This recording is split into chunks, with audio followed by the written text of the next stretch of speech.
Hey, Sabrina Monarch here to talk to you about Uranus, the Uranus ingress into Gemini. So, I am going to be focusing on radical connection making.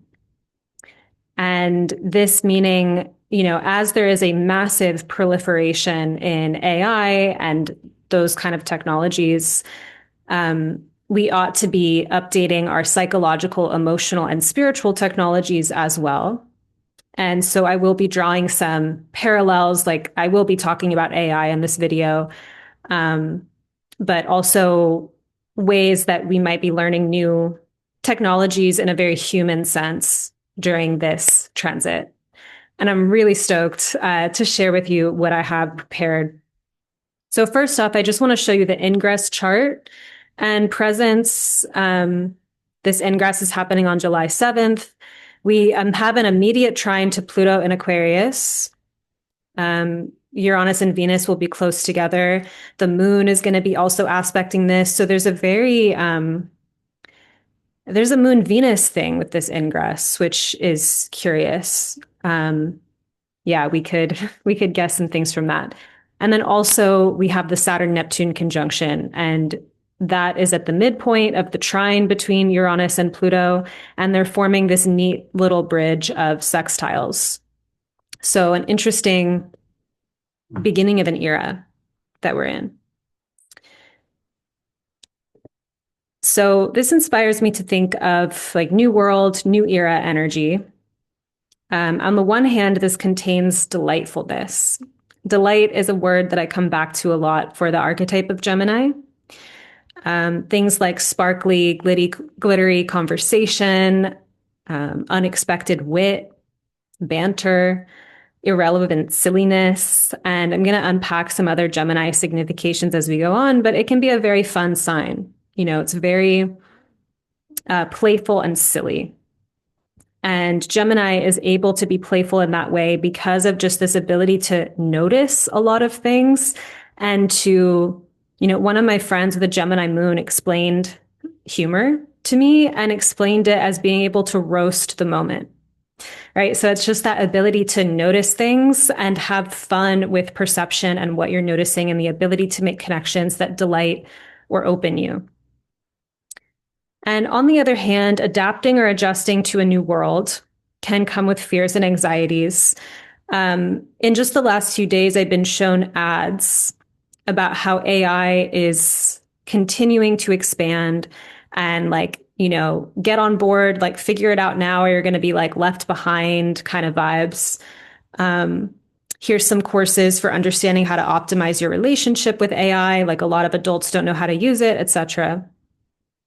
And I think that underlying this undertow of like, okay, technology, we're in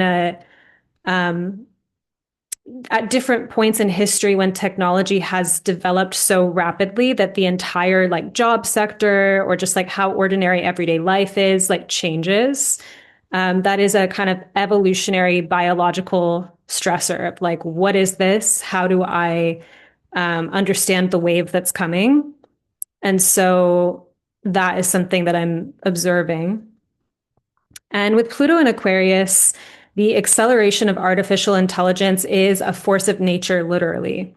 And it's this artificial force of nature. It's kind of like plastic as an invention is now all over the globe. And we have microplastics in our brains and whatnot. And it's like this thing that has become part of nature, even though humans invented it.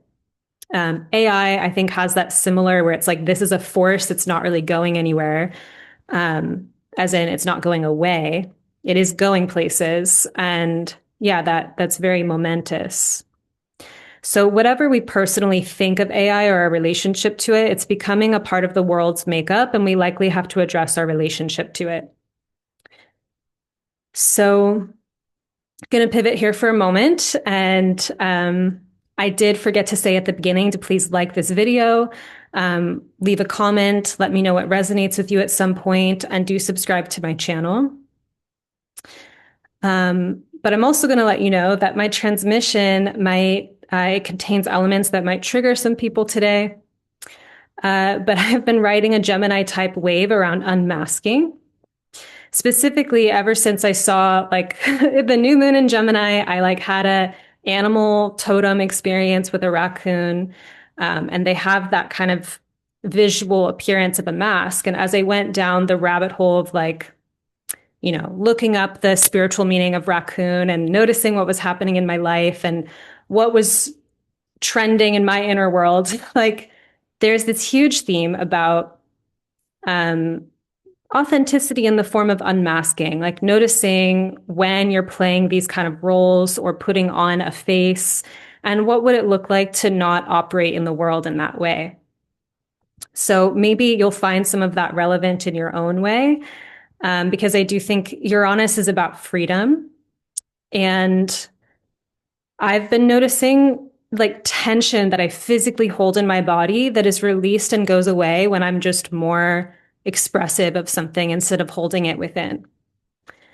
Um, so yeah, Uranus and Gemini might be a little bit more freedom or a lot more freedom coming online to express parts of your personality that have been sidelined to like not your mainframe, who you think you are, who people have gotten used to you being, right? Like you might flip the script or throw a wrench in the story with Uranus and Gemini in that way.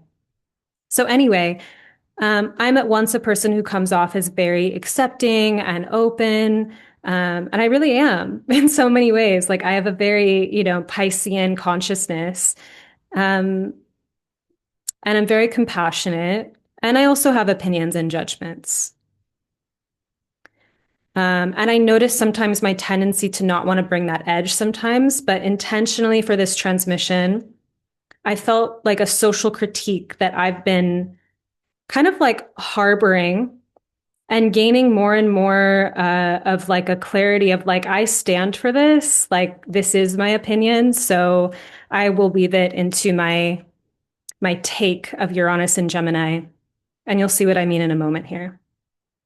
So when I see articles about people forming like more intimate bonds with ChatGPT, right? Instead of their romantic partner, like kind of going to the robot for emotional regulation, or, yeah, emotional support, and that creating some kind of weirdness in people's relationships, right? Obviously, just showing a fracture that exists of I can't communicate with my partner, but I can communicate with ChatGPT.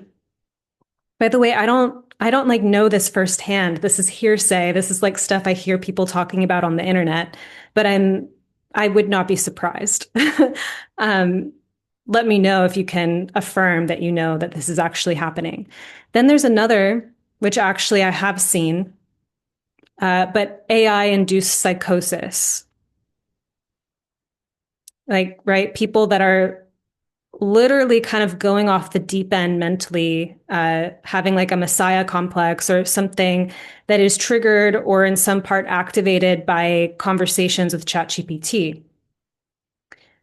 To me, this all points to a collective like emotional poverty, and I'm going to go deep into that throughout this whole transmission.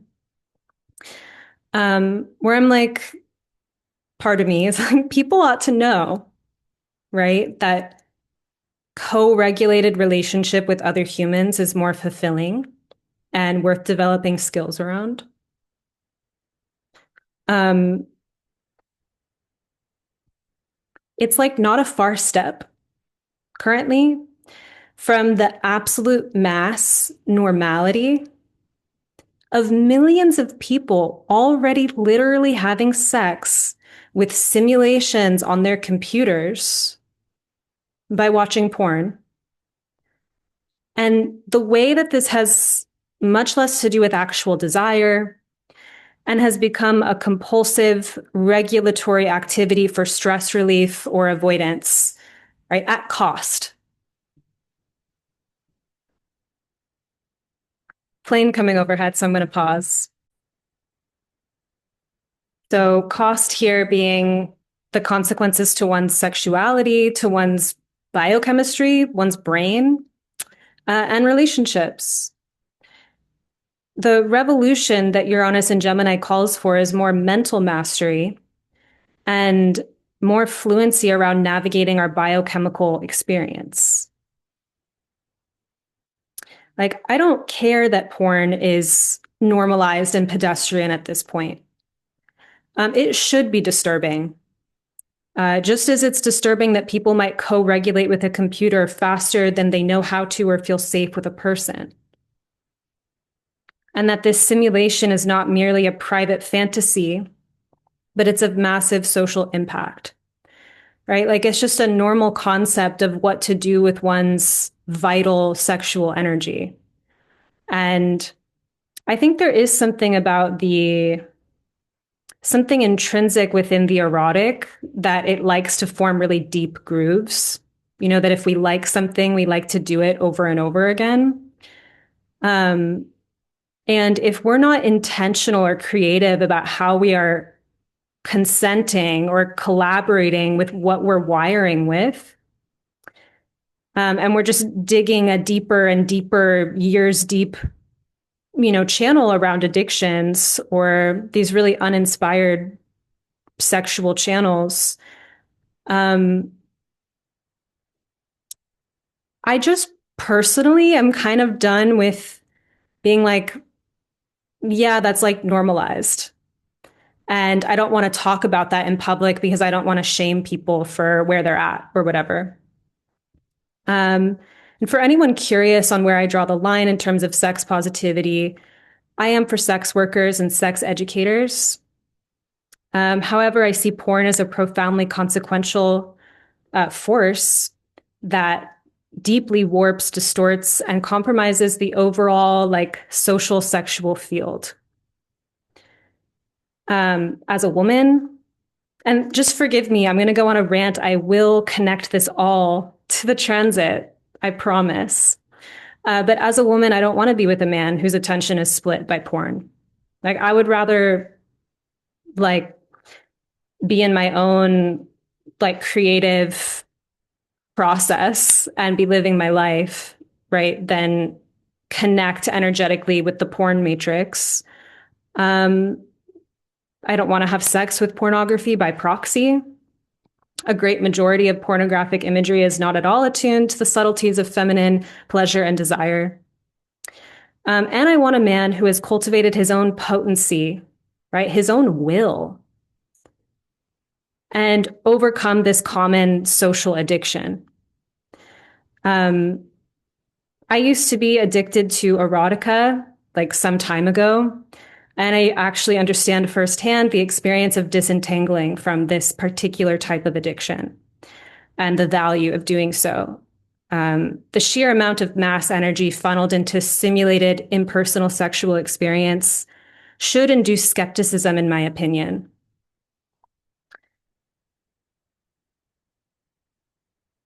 I promise, like, little more of this rant to go. It will connect, so just bear with me.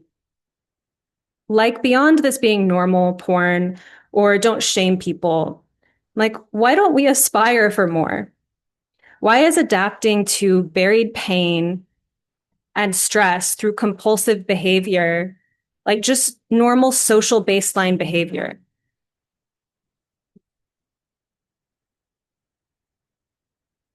What if we were to dream more about what's possible for us in terms of emotional and mental health and the deeper mysteries and possibilities of sex and intimacy? Why not issue the hero's call, the hero's call to adventure, to ask people, have you considered you're more than your behavior or addictions or your quickest route to relief? Have you considered revering your own vital energy and learning how to nurture and invest it in more fulfilling, creative, meaningful, truly connected ways? If you had all your power back from your addictions and compulsions, what could you become in this life? The conversations and resources around self-mastery is all around us. So it's like, why not make emotional intelligence and a vibrant, supple nervous system that feels good to be around cool? Because as I see it, and this is the point that I will be making throughout this, is that the rupture between humans, right? The profound emotional poverty or emotional rupture inside of multi-generational trauma has created this space for people to go get their needs met through digital content and affirmations from robots.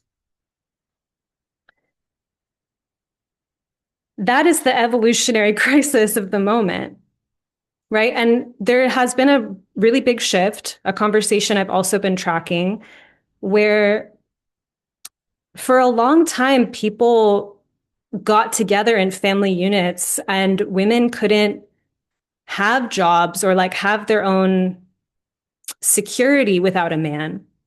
So she didn't require that man to make her happy, right? Or to treat her well. There was like a survival that was bonding people together. And it was a plus. It was good if there was like actual love and care and good treatment and whatnot. And now that that has changed, now that women have so much more independence and ability to make their own money, there's this whole social shift in how we're even approaching relationships, right? Like people don't want to be in relationships that make their life worse. And so the skill set of actually being a connectable person who's enjoyable to be around, who um, even if we just leave it at that, someone whose energy body, someone whose emotional body feels good to be around, someone who has skills about how to connect in relationship. Like that is the new frontier. That is the new consciousness, connective, bridge building technology of our times. Uranus and Gemini. Gemini is about bridge building and about making connections. There has been a rupture here.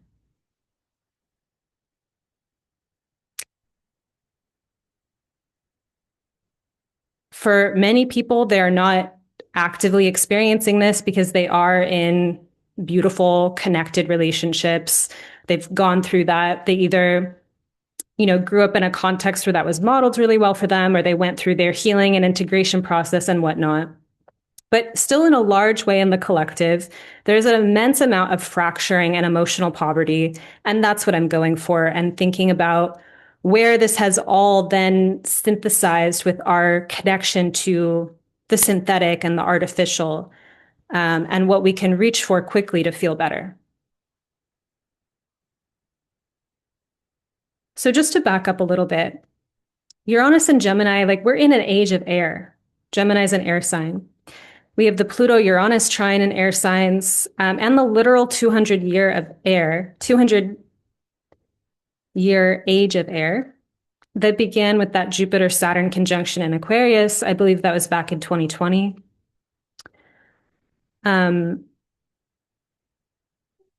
Everything is about the air element right now, right? So this is ideas, intellect, age of information, technology kind of stuff.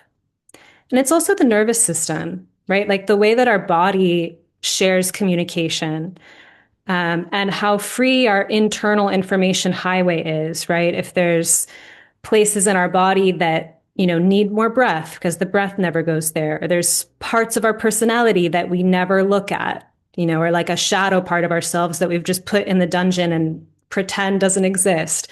Like where there is a breakdown in connection inside of our own system is the inner technology that I want to really hone in on. While Uranus was in Taurus, somatics was a huge thing, and I loved that. This is one of my favorite parts about Uranus and Taurus was the popularity of the interest in somatics and how I think important and evolutionary that was for the collective. For any of us that were conditioned to dissociate from our physical felt sense and just live in our heads, we just had this whole transit where there was so much education about deepening into soma and feeling, and rooting and grounding down into our physical felt sense. I think that as we're in the age of air, this skill set that we learned with Uranus and Taurus, or everything in the world of somatics, continues to be important as a counterbalance, as a place of rooting. But I think now with the age of air, we're going to be getting into more like mental mastery or nervous system or neuroscience types of things, right? To understand how the mind works. Um, Understanding the mind's common defenses, and how tricky and sophisticated our own mind can be to protect certain parts of ourselves. I find it remarkable how sobering neuroscience can be at times because I could be having a flood of like an affected emotional experience, but beginning to understand it from like a scientific level doesn't invalidate the humanness of the experience, but it does give me a context for navigating what's happening. Um, and it helps me be less like drunk in the water of the emotional experience. And speaking of strong opinions and on all of that, I also do have strong opinions about psychiatry and its perspective on brain chemistry. So I just want to name that not all conversations about neuroscience or the brain are ones that I would agree with and whatnot. But I think that this conversation about how the mind works and gaining more mastery about it is going to be a theme. So I have a few more things to share with you, or a lot actually, but I'm going to take a break and show you my new website. So this is sabrinamonarch.com. And here you can find everything. You can book with me, the consults that I have, astrology readings, and EFT sessions. You can also sign up for a free Pluto mini course. That is rooted in, I've specialized in this planet for a decade and have quite the transmission to share about it. And then also I have a course coming up July 21st called Shipwrecked.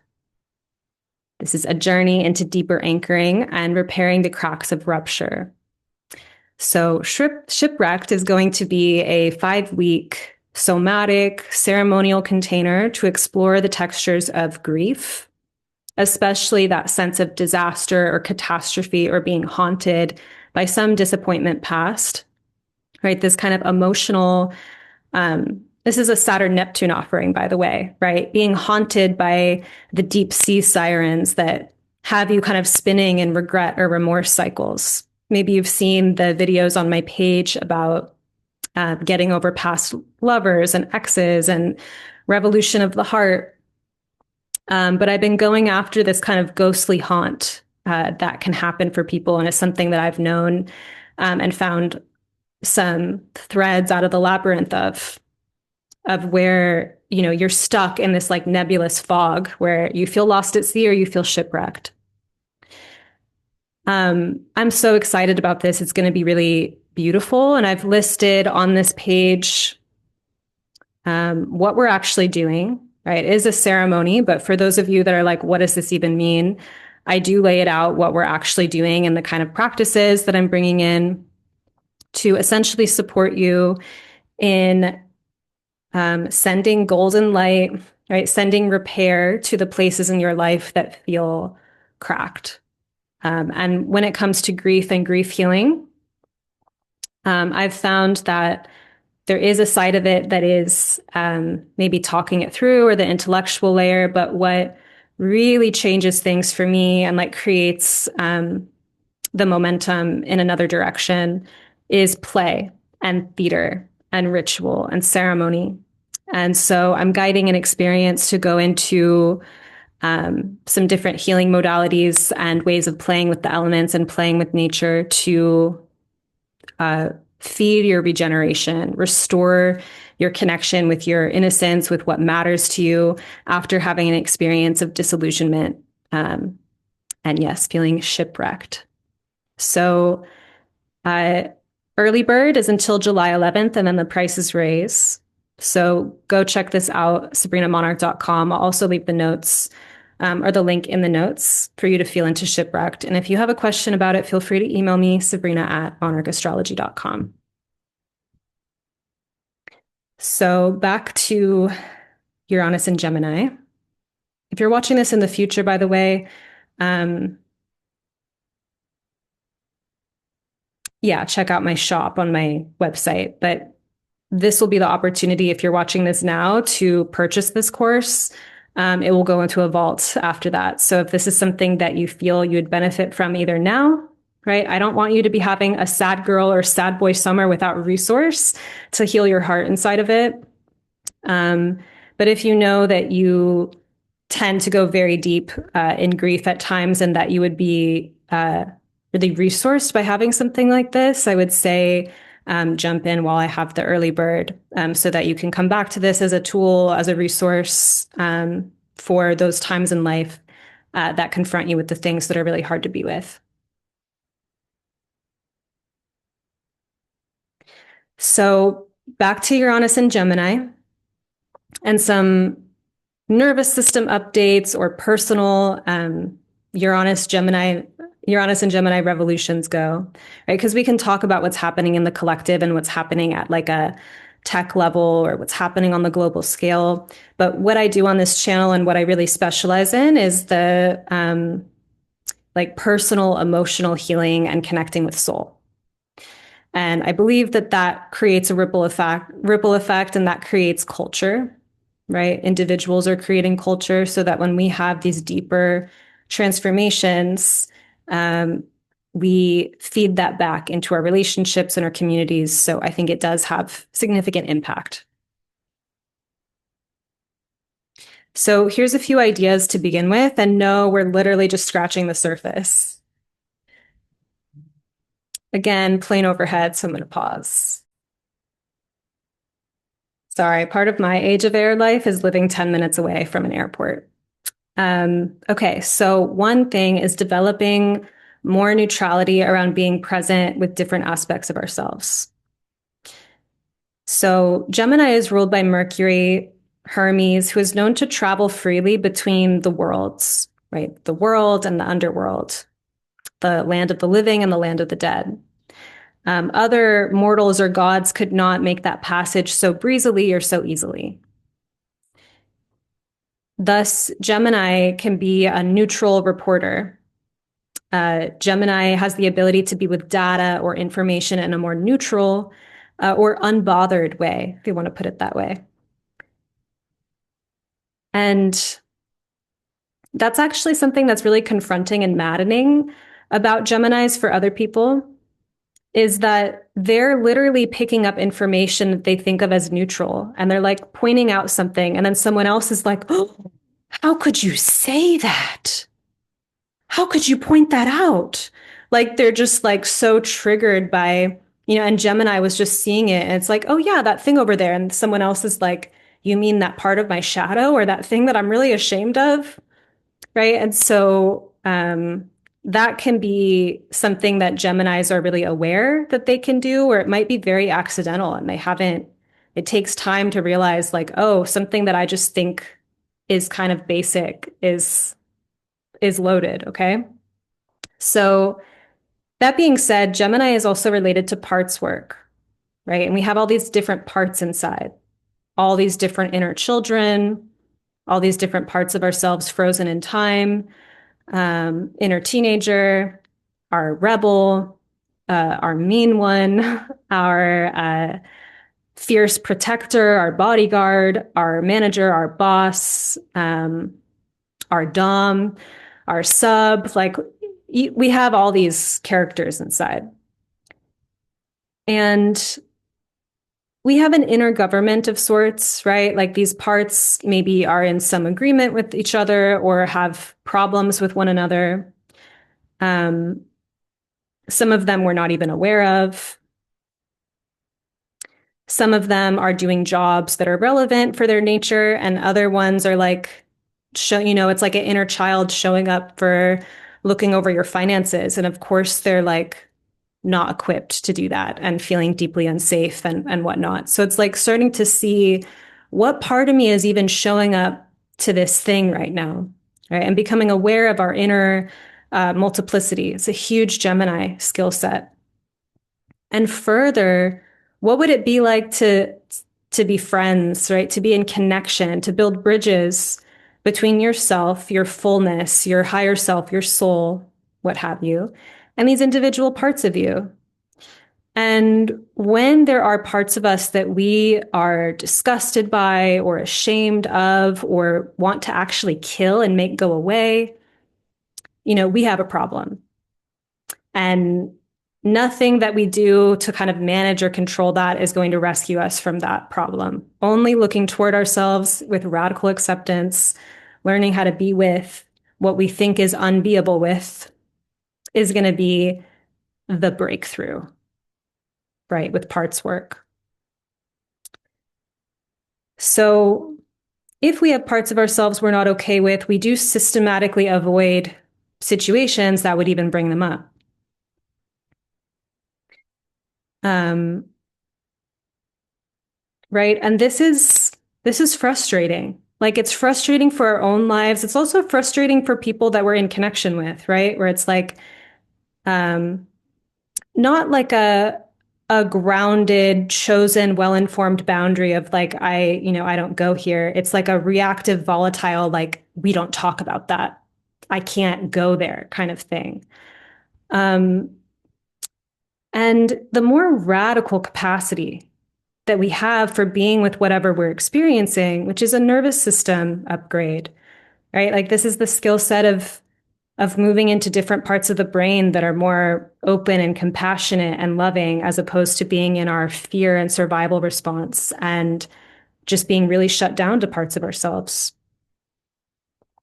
So imagine if your own shame or grief, anger, whatever you were feeling didn't disturb you, like didn't knock you, right? That it might be a lot. It might awaken you. Like it might be an experience, but you can sit with it. What would become possible in your life, like if you could be with yourself in those places? And we're going to come back to this as well in a relational context, but just really think about that for Uranus and Gemini of like, from a parts work perspective, what would it be like to liberate your multidimensionality and have access, have rapport, have connection with parts of you that you felt you couldn't? Right. And it's like there is a negotiation in terms of how we navigate life.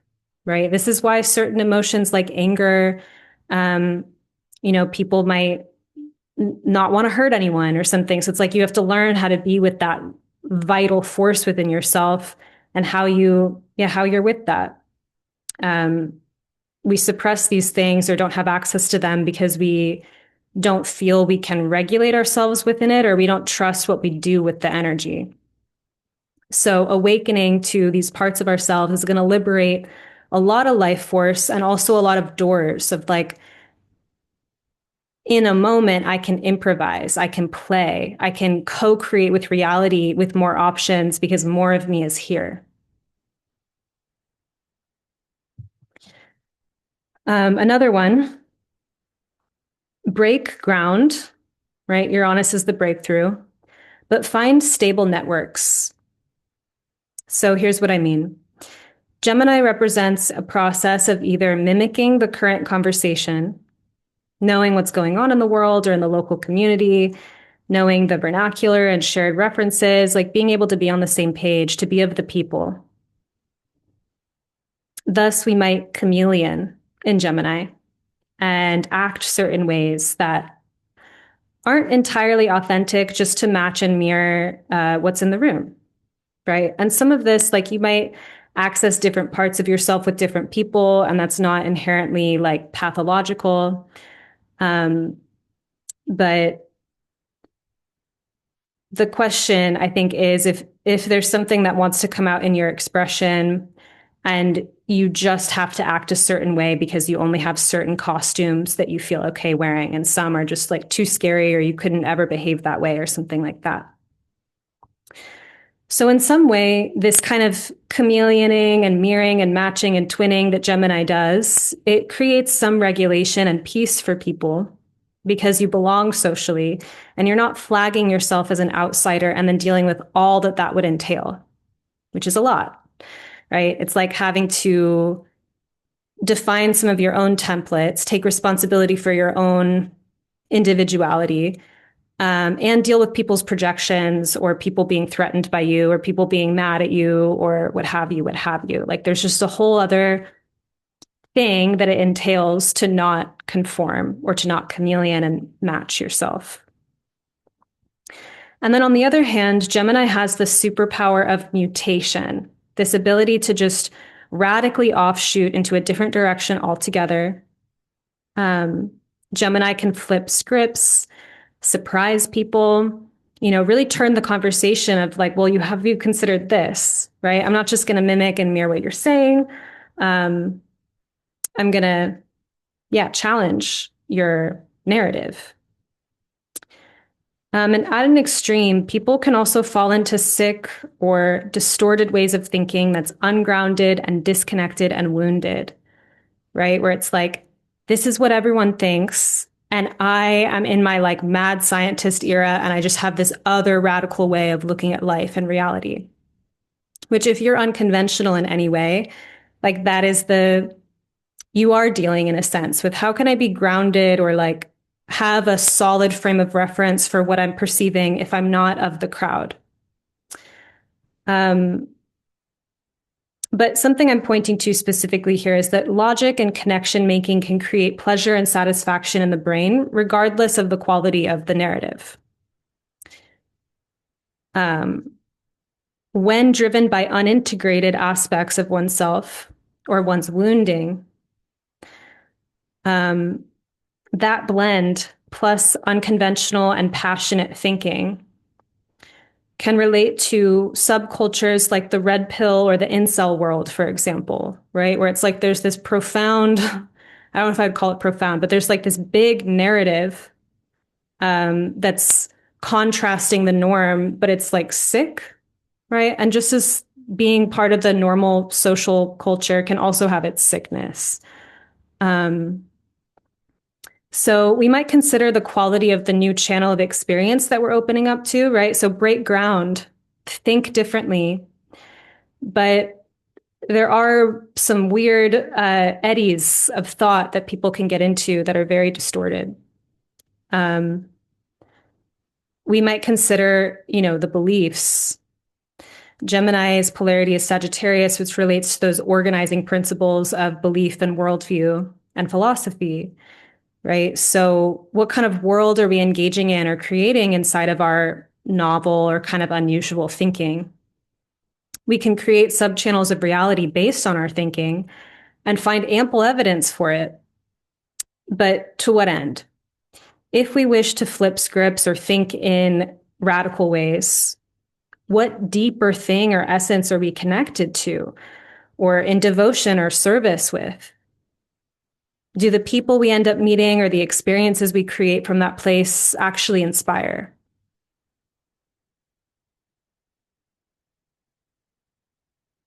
Right? So in a world of many possibilities, think about the quality of those possibilities.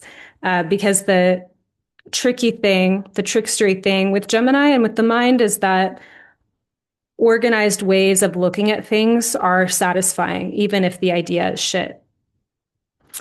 So, yeah, that's what I'm saying.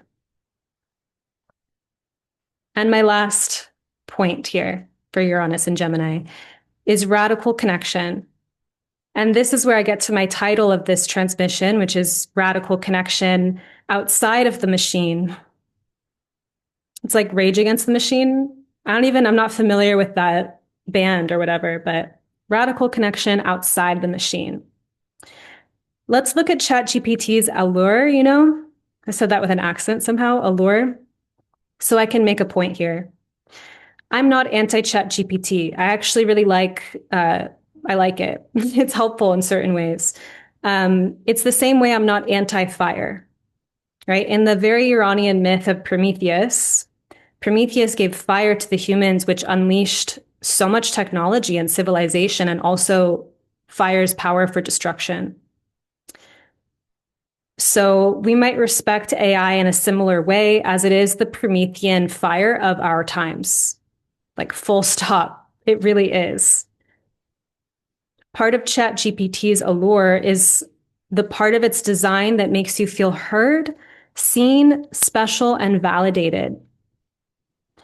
Really interesting in a Pluto and Aquarius context because the polarity point Leo is all about like the heart and feeling seen, and it's like this real call for romance and drama and theater to contrast like the chrome tone, lifelessness, deep freeze robot possibility timeline. So it's only been recent evolutions in humanity's understanding of trauma and trauma healing, right? Because when it comes to like common child rearing practices or parenting advice and whatnot, there have been eras of bad ideas in that realm of like, let the kid just cry it out. Or, children should be seen and not heard, like socially normal forms of child neglect. So humanity's understanding of trauma or child rearing has only recently evolved to include and really presence this concept that children do not have autonomous nervous systems. And when they are feeling really big emotions, they actually are relying on adults to co-regulate and support them in feeling like it is okay to have that charge running through their bodies, right? Where it's like, I see that you're sad. I see that you're angry. Like being able to stay in loving connection with a child through what they're experiencing before rushing to try to make it go away or get them into strategy or whatnot, like just the empathy and being with and modeling a sense of safety. Now, then later in life, whatever we weren't modeled that it was safe to be with emotionally, our body goes into some kind of panic or alarm when that emotional content comes up because we never figured out that it is safe. So when we can model for a child that it's okay to have a feeling and we help them hold it, they learn safety and connection and relationship, and they also learn emotional fluency in relationship to whatever that was. Humanity's massive fracture here, right? Maybe there's some cultures on the globe that have not been negatively touched by this, but I cannot understate or overstate, whatever word is proper here, the massive fracture here in terms of generational trauma through abuse, neglect, war, trauma, all of this. Don't cry, whatever the invalidating message is, whatever the parts of experience that are just completely dropped and missed, not attuned with. This massive fracture has made a gaping hole that now robots can fill. Like, look at just appreciate the poetry of it for a moment, At the same time, this last some months for me has been full of like a really radical education process around the trauma healing trainings, the EFT trainings, the sexological intimacy coaching trainings, the profound healers that I've met and been working with, the healing community that I've gotten to know, and just like the emotional intelligence and emotional literacy that I'm exposed to through these communities has been nothing short of Uranian and revolutionary in my world. But it's really interesting because what we do in those spaces involves a lot of this deep presence and actually deeply meeting people in a way that parallels what people reach for in their chat bot that will perfectly understand them in a way that no one else will. The need is there, right? The question of how we meet that need is different. A major thing I've taken away and learned from just this intensified process of being super passionate about my craft and meeting these amazing healers and being part of these amazing communities is that people can remain open, curious, grounded, and caring with other people as deeply as they've been willing to meet themselves. So remember Gemini or Mercury or Hermes fluency in traveling to the underworld. We can model this for each other as well and expand each other in this process. So if I just back up here, it's like those of you who have met the deepest deep in yourself, like your deepest grief and sorrow, your deepest heartache and whatnot, and like loved yourself there, like met yourself there, didn't cut yourself off from love there. When you see another person, especially someone you care about who is going through something like that, your heart can resonate with them naturally because you just get it. You understand. It's not a performance of empathy. It's you've been there, right? It's the same for any emotion or any experience. Our capacity to meet other people depends on this capacity to meet ourselves. And we can create emotionally corrective experiences for one another in terms of when you are cared for in a way that's deeper than you've ever learned to care for yourself. It can open up a new door, make a new connection for you that you then share with yourself and share with others. This is a technology worth spreading, human to human, right? Like emotional fluency. Um, I'm really showing myself the way that Uranus and Gemini actually just is in my fourth house. And that's why I'm especially passionate about it from this angle. But I think it really does apply. Um, would it be wild to suggest that we invest in this human to human instead of outsourcing that to tech? It's just low hanging fruit because you can reach out to ChatGPT and have it validate your experience or counsel you and be your personal therapist. Um, it's going to take actual effort, time, investment of energy, care, effort to put yourself in the situations, in the communities, in the learning experiences of developing, greater skill in relationship and in your own humanity.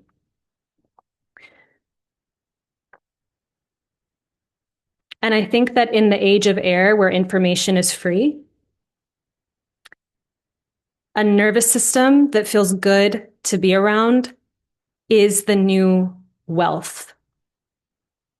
A nervous system that feels good to be around is the new wealth. A nervous system that feels good to live inside of is the new wealth.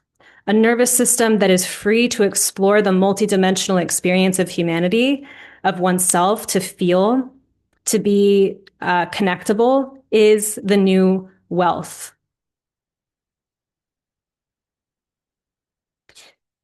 So, yeah, didn't know until writing all this, like how passionate I am about this. Just kind of came through. Um, Pivoting again, I've noticed that failures in connection are actually one of Gemini's deepest heartbreaks. So always remember Gemini is about bridging and bridge building. Connections are formed by a bridge. That is what connection is bridging two things, two or more things to one another. This is Gemini's superpower. And the failure of connection is very upsetting for Gemini, for the part of us that has that Geminian, it's human too. But just as an archetype, people that have Gemini sun or strong Gemini signatures, I've noticed that they often hate when other people can't play with them. When a place that they freely travel to, because they travel freely through the underworld and back,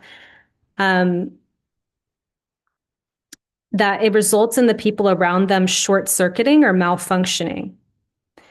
Like, why can't you play with me? Why can't you catch the ball and throw it back to me? Because inadvertently, the channel that the Geminian opened up triggered the other person's self-judgment, sense of limitation, fear, shame, etc. Right? Or maybe there's an issue here with play in general of figuring out like there are power dynamics in play of like one who might be stronger than the other, something like that. So animals playing in nature know how to not hurt each other, right? Because that would ruin the play. And With Gemini, it's like whatever side you're on of this like malfunctioning, it's like something has gone awry with the ability to play, with the ability to make that connection. So on whatever side we find ourselves in this, of someone can't catch the ball that we're throwing, or we can't catch the ball that someone else threw at us, the break or the rupture is not the end of the story, but we might need new information or new skill on being able to make that connection actually happen, right? Or more discernment about who we're available, like the agreements that we're creating, like how we're engaging with people at all to begin with, or who, etc. So whether we're the ones who can't catch the ball or other people can't catch what we're throwing down, we're trying to heal and update our ability to make successful connections, right? To have that technological breakthrough of communication worked, not just my words, but my whole nervous system affect, my whole being, my energy, my subliminal subconscious messages that I'm sending out, whatever the message is, verbal, nonverbal. Uranus and Gemini is that process of the revolution of how we are able to make these connections successfully. Discovering our own flexibility and ability to be with experience internally and externally makes us freer agents to throw and catch the ball, so to speak. Again, an airplane, so hold on. We can gain the confidence that if we put our desires or needs out there, that we can find people to co-create with, that we can be discerning, and that we can navigate the ruptures that appear along the way. But these skills are built and practiced. With Uranus and Gemini, I would pay attention to where you're having a personal revolution in terms of the ability to make connections and the ability to be present, lucid, inside of a variety of different states of consciousness, mind, and emotions, so that instead of shutting down or losing capacity, you can play with the energy increasingly as a free and resourced agent with grounded personal power. Now, also just to say, everything I'm saying here doesn't mean that you should just be fine with whatever, or go with the flow, or accept whatever comes your way. Because in that sense, that approach shows a lot of openness to experience, but not a lot of openness to having boundaries or preferences or needs, or advocating for oneself, right? So the point with Gemini is to have access to your entire multidimensionality so that you can be spontaneous and navigate situations in a quick and adept and agile way. And when we're short circuiting in Gemini or with parts of ourselves, it's like, oh, you're making me angry and now I'm shut down and now I'm having a freeze response and now I don't know what to do. Versus if I'm okay with my anger, I'm able to relate to the information that anger is showing me and allow some kind of change to occur, for example. So again, having ChatGPT validate your every thought, and I don't think that you, who I'm even talking to, is that. Maybe you are. But that's the low-hanging fruit of the time. It's like that is the kind of connectable force of I can mirror what you're thinking, I can resonate with you, right? And that humans are having a difficult time doing that within themselves as well as with each other. And technology is just showing us a dream in some sense that we haven't realized fully within ourselves. So all of this comes back to the root of being walked with or mirrored or twinned, which is a Gemini turn of phrase here for being well mirrored when you're twinned. Early in life, right? Related to our experience, in our experience and what we're feeling.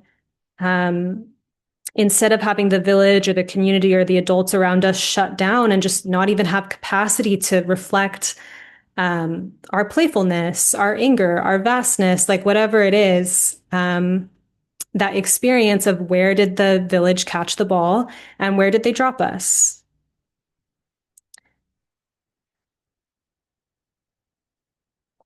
Pay attention to expansive world-opening twinning moments while Uranus is in Gemini and what you can do to make that more available and possible for you.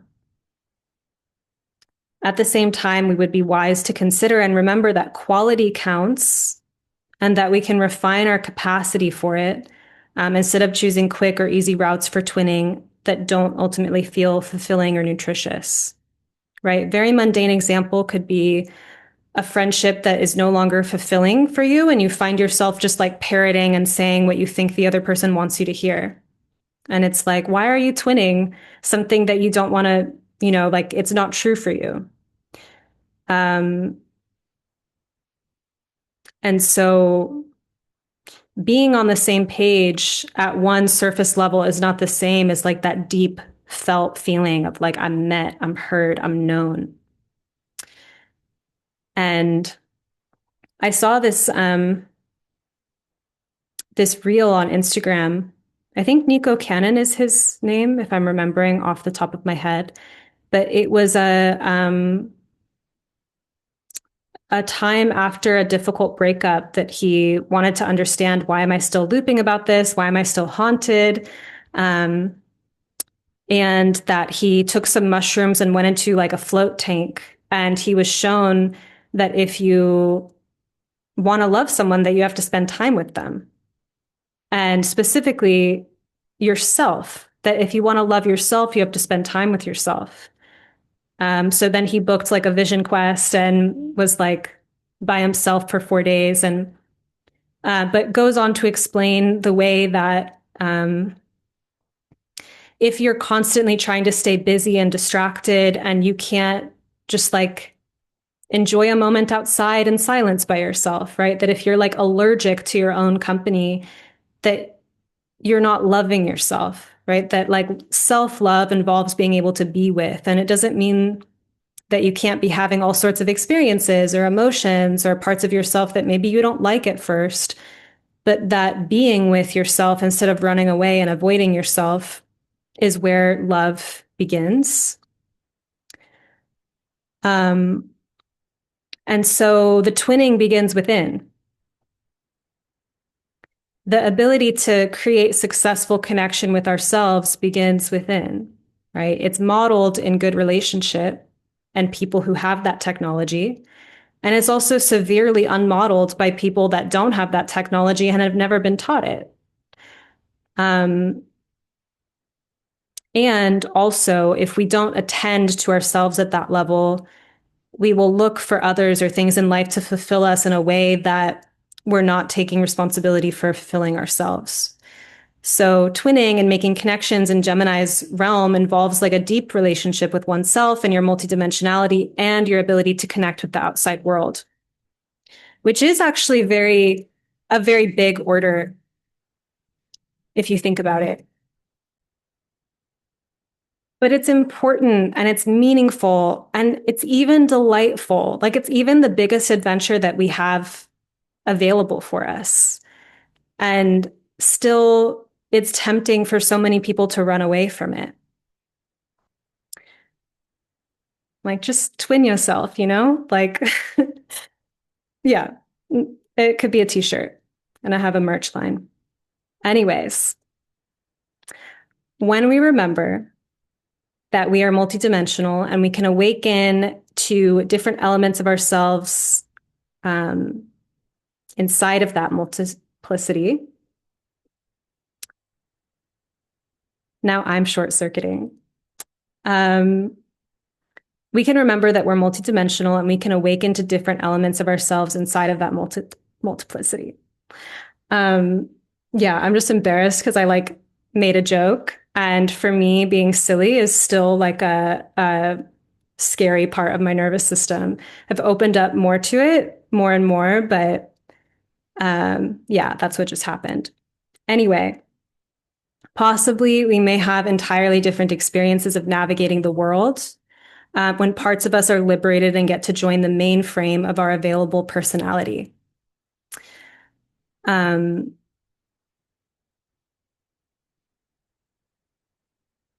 Right? Where it's like you contain multitudes. regardless of whether you have Gemini placements or not, you have all these different inner parts and inner characters. And a lot of them are just kind of like locked up and not available, or you have a difficult relationship to them, or you've incurred trauma around them. And so they're just not part of your agile way of moving through the world. And the thing is, like inside of any experience, there's a lot happening. And say that we have like 10 different, 10, 5 different parts of ourselves that we can bring to a situation, it makes us more rigid versus if you have like 500 parts of you that you have access to. And this almost sounds kind of more like a feminine idea of like the tantric idea of the woman having all women within her or something like that. But at any rate, like this ability to bring something novel to a moment because you can play with what is in front of you in the situation. And that isn't really exactly gendered, like that ability to be able to meet what um, the moment's inspirations and possibilities are. And some of the inner technological breakthroughs that are happening with Uranus and Gemini is basically updating our limited strategies of like, I only have these 10 parts of me, but learning that if you spend time with yourself and spend time with what's taboo within yourself, or spend time with the parts of you that you wish didn't exist and that you could make go away, and you are like annoyed whenever you're disgusted whenever you come in contact with them. I'm still short circuiting. I'm sorry. Um,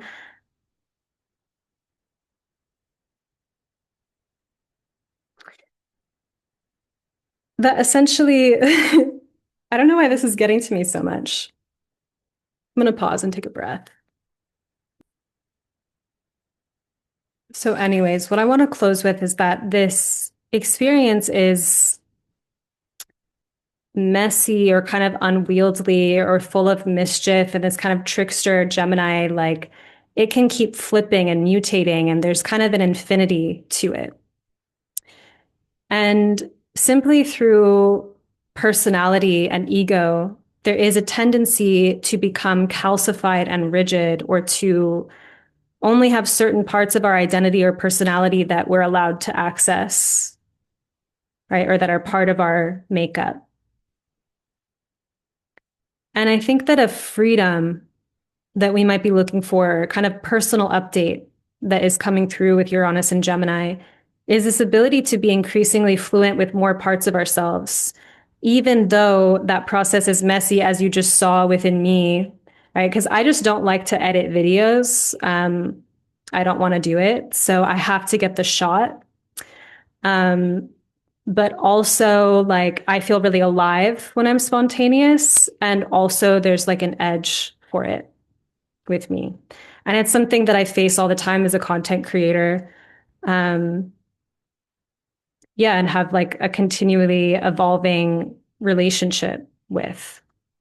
But as a metaphor for in life, um, there may be a type of seeking with Gemini of like, I need to have these other experiences, or I need to meet these other people, or I need to be part of these other communities that may be valid in some regards. And we also have to find the parts of ourselves inside that are connectable, right? That are reachable, that can form bridges. And at a really simple but deep and profound psychological layer, it is making contact with parts of ourselves that we would squirm away from, and we don't want to be pinned to that spot within ourselves of, that's cringe. I don't want to look at that part within me. Or I don't want to feel that way. I don't want to be that way. So I think I've made that point enough, and I'm going to leave it there and just ask you genuinely, what did you think of this? What resonated with you? Um, yeah, if there's any uh, revolutions in terms of your multiplicity or dynamism or ability to be different parts of yourself that you're thinking about. And maybe that will come to light as this transit goes on. We have years of Uranus and Gemini. But thank you anyway for tuning in. And please leave a comment. Let me know what resonated, like this video. Check out sabrinamonarch.com for my offerings, the free Pluto course, and also to join Shipwrecked, the ceremony for navigating, regenerating yourself after grief. And this one about, yeah, playing with that kind of haunted sense of grief has been something that I've been really working with lately. And so if you go to my channel and see my other videos about that topic, that's the thread I'm working with. And I got to hear from a lot of you that you deeply resonated, or that you have had these situations where you are kind of just haunted by it after. And yeah, it feels like a very Saturn Neptune kind of disillusionment thread of the moment. Very interesting that that's happening while there's this Uranus and Gemini possibility of like really thinking about things in a new way. As I've been working through my own recent experiences with disillusionment that really were so deep and transformative, as the fog of the deep pain and grief lifted, there's just this brightness, like there's this new possibility. And I believe like life really has that possibility to circulate and these stories can flow. But we get stuck or stalled or frozen along certain parts of it. So ceremony is a way to heat up your system, and to create more movement in places that have become stuck or rigid. And what I know about haunted grief, right, is that it loops and simmers and it can be there for years. I used to be haunted by certain grief cycles that I'd be in the story of it for months or even years. And through a lot of studies about healing and like personal connection with myself and ceremony and connecting with the elements, I learned ways to midwife grief a lot quicker and with a lot more joy. Not just to make the grief go away, but to know how to greet it and be with it in a way that's so much more fulfilling. So I hope you'll join me for Shipwrecked. And again, if you have any questions about it, feel free to email me and I'll leave this here. Bye, everyone.